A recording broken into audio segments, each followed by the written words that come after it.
The time has finally come, everyone. Keep it locked and loaded because this is High Caliber. I'm Camille Salazar-Hadaway, and I'll be your host for the full reveal. We're about to break it all down, but first, a quick glimpse at what's to come courtesy of Chris Waters and Ubisoft News.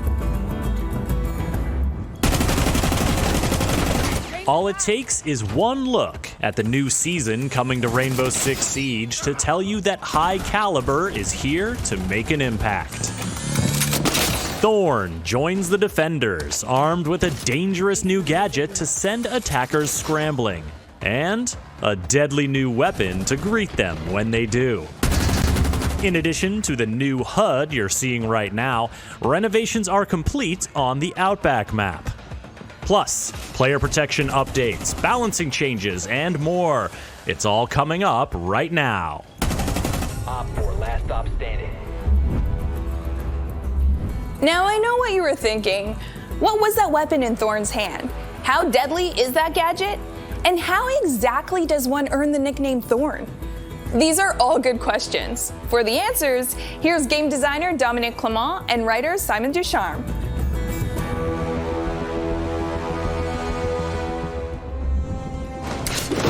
Razor shelling.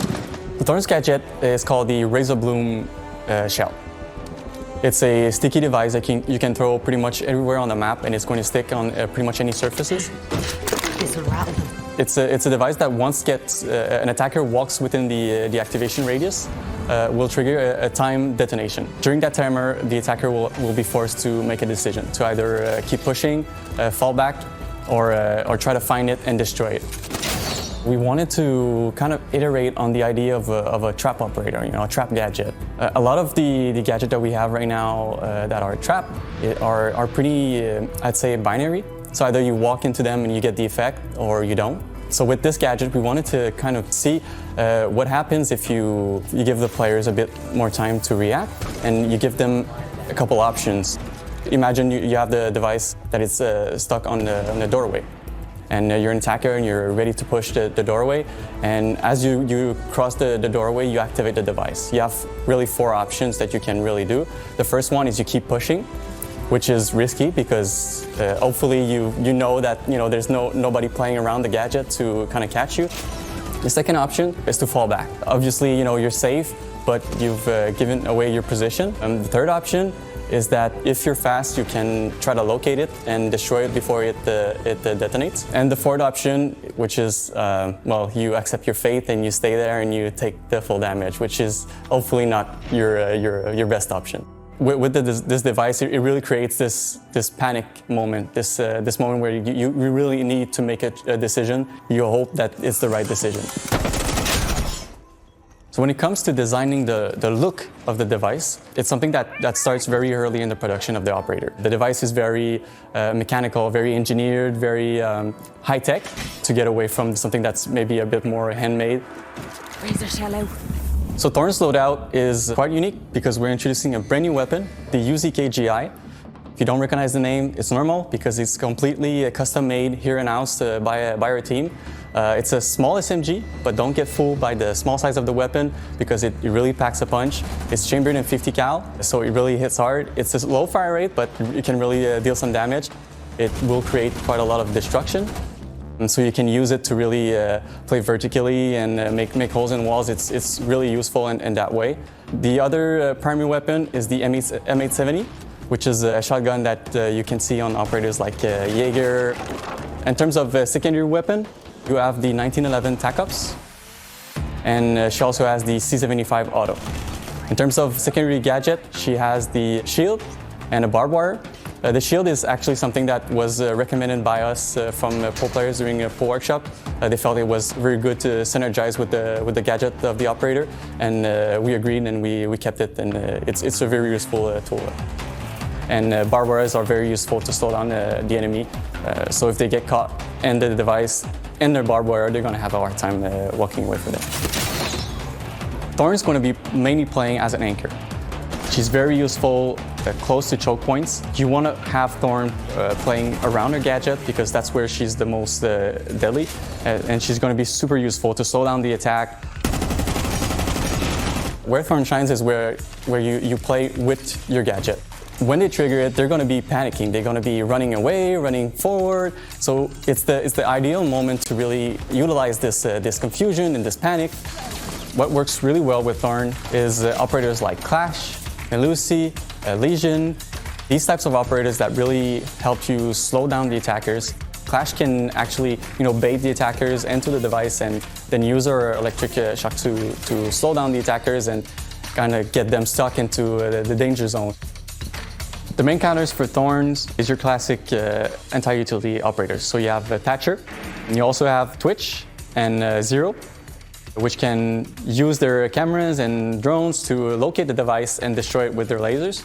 IQ, obviously, super useful to spot the device and tell your teammates that, oh, there's a razor bloom shell on that doorway or in that area of the map. You can also counter the razor bloom shell with explosives, so you can blow the razor bloom shell up, you can shoot them, and if you're very courageous, you can also melee it, but I don't recommend this option. User is no longer in your possession. Thorn's real name is Brianna Skean. She's from a part of Ireland that's known for horse breeding and military training. Growing up on her family's farm, she learned the value of hard work and determination because she always had to outperform her 4 older brothers who never made anything easy for her. And the first chance that she got, she followed the horses and joined the Garda. So Thorn is an elite tactical specialist and a weapons expert, and she's also the newest recruit to Kavera's team. She's worked with horses, been in mounted police during her police work, and her specialty is actually emergency response. She's always the first to wake up, she's always working out, she loves to challenge herself, and that's why she's so jacked. She actually redesigned her unit's obstacle course because she thought it was too easy. So Thorn is a sort of anti-bully figure, I would say. She doesn't take any nonsense from anyone, not from her brothers when she was little, not in her work today, and she really operates with the mindset that if you mess with her, you're gonna get hurt. My turn. Thorn's name and Thorn's gadget, the razor bloom shell, kind of come hand in hand with the same concept.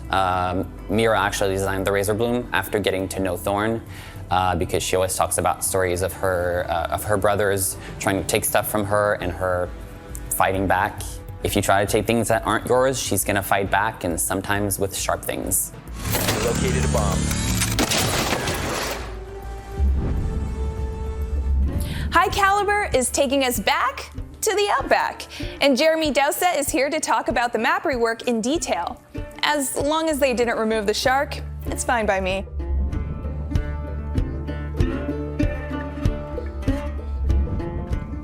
Outback's a relatively new map. There were problems with it, despite doing our due diligence. People found it hard to navigate. Anchoring on the sites was actually quite hard, and we want the map to go into Pro League, into ranked, and we want it to be competitive. So we decided to go through and actually look at the problems. Talk to the pro players and talk to the community and see what they think the problems are and how we can address them. It's Outback version 2. It's much, much better. It's a lot more fun to play now. The outside was a little bit cluttered and people seemed to have a problem orientating themselves towards where the bomb site was when, once you've droned and actually found it. So we've gone through and addressed those issues, cleaned up the map, cleaned up the outside a little bit, and made sure the navigation and flow on the inside is actually much cleaner. Sam and Maddie worked really hard on the garage because it was a less picked bomb site for Office, and it was always a choke point. It was never fun to play, and you always ended up playing really off-site. So all of the changes, making it smaller and changing the windows, adding cover and just making that area much cleaner has helped the map massively. Pirate Room and Office is now much easier to defend. We've added an exterior breakable wall and office supply, which really aids the ebb and flow of the attack and defense on that site. There was a major change in the restaurant where we've split the rooms into 2 between Shark, which actually aids the navigation and flow because it's easier. It was a large open area, and making it a little bit smaller and a bit more comfortable has actually made it an awful lot more fun and a lot more fun to navigate in, especially if you're attacking. Obviously in the original map, Open Terrace was open and it was exterior. Now it's interior and it actually connects piano and resto. So what you've got now is when you come up the stairs towards Terrace, where it used to be, obviously it's enclosed, there's a double door that's barricaded, and it makes for an interesting way to enter the building, especially if you need to get upstairs onto the second floor. But it's also an awful lot more fun because you hide your drone in terrace and you can get a few sneaky lines of sight and you can see where people are setting up their defenses. So now it's actually a massive improvement to that area. So the motel rooms have been cleaned up. There was a lot of props, so it's actually been cleaned up. The closet's moved, and the bathroom is also an awful lot cleaner now. It was a little bit messy, and it was hard to see. It's a much simpler layout now. So Dawn's laundry has gone to laundry piano. Even though it's a relatively small change, it hasn't moved massively. It means it's easier to defend. The roamers have an easier time because it's easier to navigate for the flow. So it's actually made the site an awful lot more fun. There's always a few choke points into that thing and people will just anchor in the corner and just spray the walls. So cleaning it up and actually moving the site has improved that area massively. With the windows being moved, tweaked, and we have removed quite a few windows from the map, it actually is an awful lot more comfortable. You can anchor on the bomb sites. You can roam much easier as well. Going through and fixing these problems one by one, and as the map gets better and better and better, the play sessions get more and more fun. That's always the best thing to see, is when everyone's having fun, because if we're having fun, I know the community's going to have fun. Next up, we're checking in with David Perpignan from Ubisoft Barcelona to talk about some balancing updates, including impactful changes to Finca's Adrenal Surge.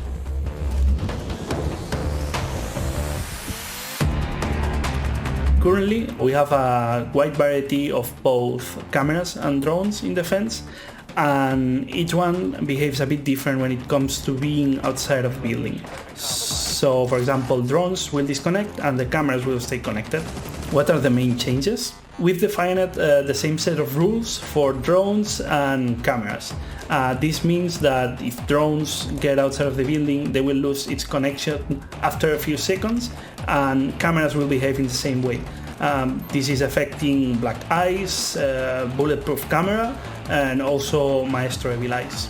So with these changes, we're expecting Valkyrie to get a bit stronger when she's inside the building, because she will waste less cameras outside, more presence of cameras inside, and we're also expecting the frustration to be reduced for attackers when facing her, specifically in those maps where approaching the building is already a challenge. We also have a secondary issue that is related to Zeros, Argus cameras and Valkyries. Currently it takes a lot of time to get access to the camera right after deployment, and this is something that we want to fix. What we're doing is that we are allowing players to connect to their cameras even before they finish the deployment, which means that you can be holding on the camera with a connecting screen, and when the deployment is finished you have instant access to the camera feed. In the current implementation, Finca can help other teammates to stand up from down but not out, but she cannot help herself. So we think this is something that we need to change. If she has available charges, she can trigger the ability and she will stand up.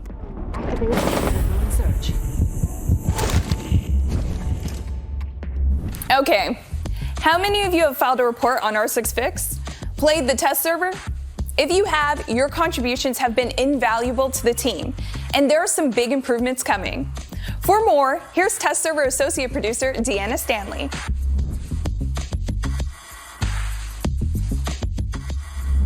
So the current system of R6Fix, it's a bug reporting platform.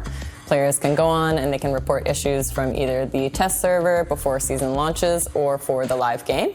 They just enter a bug with a description and their specs, and the dev team will look at it once it's acknowledged. Currently, we have some issues with the platform. So we know it doesn't always look active, and we hear from users that there's not a lot of trust in the platform right now. There's a lot of search issues, there's problems with ticket management, duplicates, and there's a general lack of clarity on how the platform works. So with R6Fix 2.0, we have a complete overhaul to the design, we have a better overall user experience, and we have a new severity system to start. So normally users who enter issues are the ones who decide and classify how severe an issue is, but now every contributor to the issue will have a say in that as well. And we've made it easier to submit issues and easier to throw your weight behind existing issues. So if you're spending your time to support the development of Siege by playing on the test server, we want to make sure that that time is respected. It's also why we added the possibility for our devs to discuss with players directly in the comment section of their tickets. So it's going to give them better visibility. They'll be able to receive updates on how the fixes are going. We also made it easier for users to search for issues, so it'll be easier to avoid duplicates, for example. We have added a notification system, so users will be able to track any updates to their tickets as well as resolutions. And we hope that this will encourage players to use this, as having this central hub is the fastest way that we can address an issue. So good news for console players, our Xsplits 2.0 is mobile friendly, so we want to make sure it's more accessible to our console players since their feedback is just as important to us. It's going to make it more accessible. They can upload photos directly from their phone, and overall it should be a better experience for our console users. This is definitely the best way to reach out to our devs. It's why we opened this direct line of communication. We want to encourage people to use this channel. It's the fastest way, for sure, for us to see an issue. We're altering the structure of the test servers a little. We know that different players come to the test server for different reasons. Just because you're coming to check out a new operator, it doesn't necessarily mean you want to try out content that's still in the early development stages. So now content's going to be split into more focused testing periods. First, we have our season reveal. The day after the season reveal, we're going to put our seasonal content on the test server. That's going to be only content that's releasing with the season. After that, the season will launch, and the next up will be our new lab test server. So this is going to be more experimental features, giving players a sneak peek at something still in early development. Will this lab test server take place every season? We don't know. We usually have content that's ready to show at that stage, and we hope that we're going to be able to do it as often as possible to give players that sneak peek. Finally, we'll update with the balancing test server, and then leading up to the next season reveal once again. It's no secret that player feedback is really important to us on the test server and on the live servers. It's why we chose to invest in our Xsplits 2.0 and also why we've brought these changes to the test server. We want to build back that trust with the community, and we want to give back more to the community for their help. So we're looking forward to introducing rewards in year 7. This is going to provide content that's going to carry over to the live servers, and we're looking forward to sharing more on this next season. When you hear the Siege team use the phrase quality of life, what comes to mind?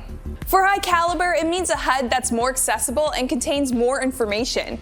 And it means better player protections, whether you're live streaming or just playing with your squad. Maxime Daigle and Anne-Sophie Pelletier are here to tell you more.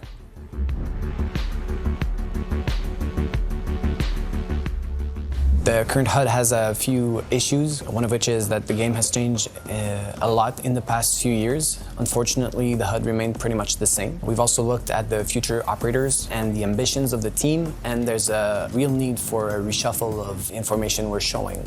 You might not know this, but Siege's UI is based on Flash. And internally, we created a new tool called Phoenix. Basically, is faster, it's easier to work with, more future-proof. It's the perfect time for a rework of the HUD. And now, at a glance, you can get a quick impression of what your inventory is consisted of. You don't have to switch to your gadget, say, to see if you have a certain ammo type equipped. For example, Zofia or Capital. We've also streamlined the way we represent resources. For example, Cavera and Warden. It's a bar that depletes and refills over time. They're shown similarly in the HUD. We also separated cooldowns from resources. For example, Clash has both. She has a resource bar for her electricity, but also the cooldown in between the shots that she can fire. We removed all the text in favor of icons, so we're way more specific in the icons. So if you're deploying an ADS, now the icon will show an ADS being deployed. If you're picking up a frost mat, that's the icon you will see. Last but definitely not least is the compass. It's now central to the HUD. Now the compass, for whatever's in front of you, is divided into 3 parts. You have what's above you, what's on the same level as you are, and what's under you.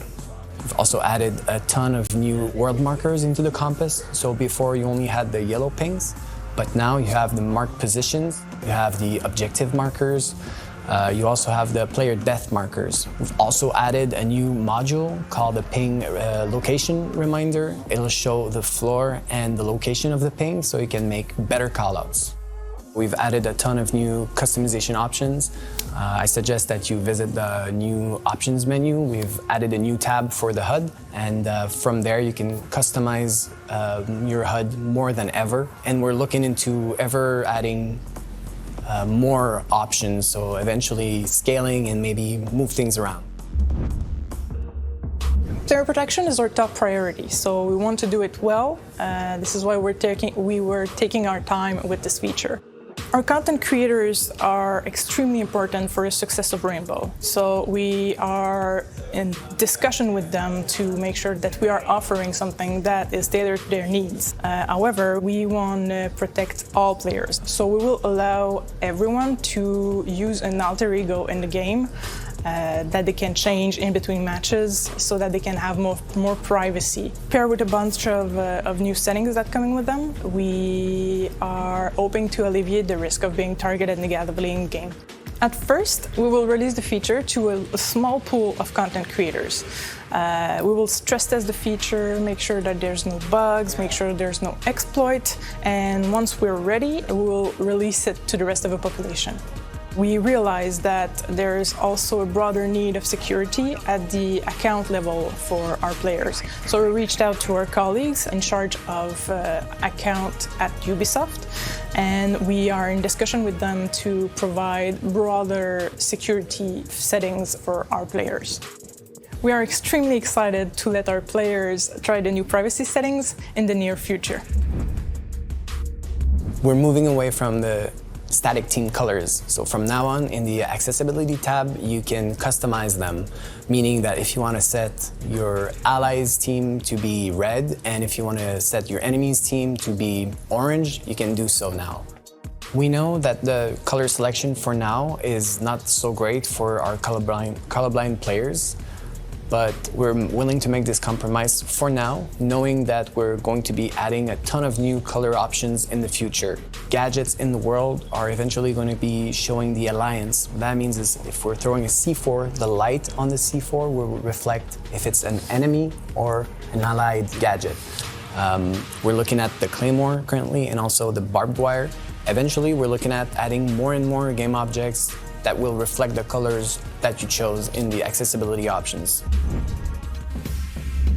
At the Crystal Guard reveal, you met production coordinator Matt Daigle, who introduced you to the first stage of Elite skin customization. Well, he's back, and he's got some good news.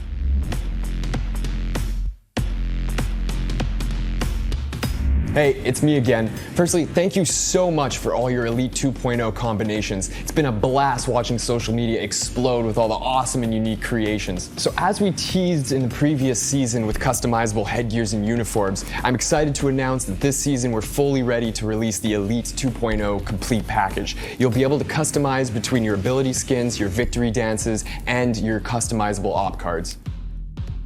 I'm also excited to announce that we'll be releasing a brand new MTX category, the exotic weapon skins. The animated weapon skins will arrive for Season 4. Here's a sneak peek of what it will look like. Our new exotic MTX category will open the door to tons of brand new possibilities in the future. The show is almost over, which means it's time to tell you when the test server is going live. It's tomorrow. It's usually the day after these reveals. You know how it works. In addition to the updates we've talked about thus far, the high-caliber test server will also include the bulletproof camera rework and the HUD drone counter. These changes debuted in Year 6 Season 2 test server, and they are scheduled to go live this season. Experience all these exciting changes for yourself in the high-caliber test server starting tomorrow.